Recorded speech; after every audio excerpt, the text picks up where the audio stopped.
வணக்கம். செய்திகள் வாசிப்பது ஜான்சி ராணி. திருவள்ளூர் அருகே வெங்கல் பகுதியில் பொங்கல் திருநாளை முன்னிட்டு பொதுமக்களை நேரில் சந்தித்து வாழ்த்துக்களை தெரிவித்து மக்களின் குறைகளை கேட்டறிந்தார் நாடாளுமன்ற உறுப்பினர் சசிகாந்த் செந்தில். தைப்பொங்கல் திருநாளை முன்னிட்டு திருவள்ளூர் அடுத்த வெங்கல் பகுதியில் உள்ள பொதுமக்களை திருவள்ளூர் நாடாளுமன்ற உறுப்பினர் சசிகாந்த் செந்தில் நேரில் சந்தித்து வாழ்த்துக்களை தெரிவித்தவருக்கு எல்லாபுரம் தெற்கு வட்டார தலைவர் வெங்கல் சிவசங்கரன் உற்சாக வரவேற்பு அளித்தார். பின்னர் பொதுமக்களின் குறைகளை கேட்டறிந்து விரைவில் நிறைவேற்றி தருவதாக தெரிவித்தார். அதனைத் தொடர்ந்து அப்பகுதியில் கட்சிக்கொடி ஏற்றி வைத்து புரட்சியாளர் டாக்டர் அம்பேத்கருடைய திருவுருவ சிலைக்கு மாலை அணிவித்து மரியாதை செலுத்தினார்.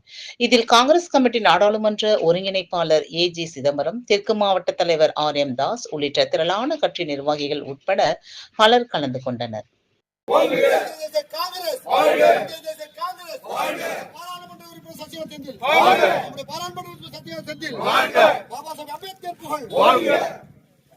உள்ளதை உள்ளபடி உடனுக்குடன் செய்திகளை தெரிந்து கொள்ள உண்மை குரல் யூடியூப் சேனலை மறக்காமல் சப்ஸ்கிரைப் பண்ணுங்கள்.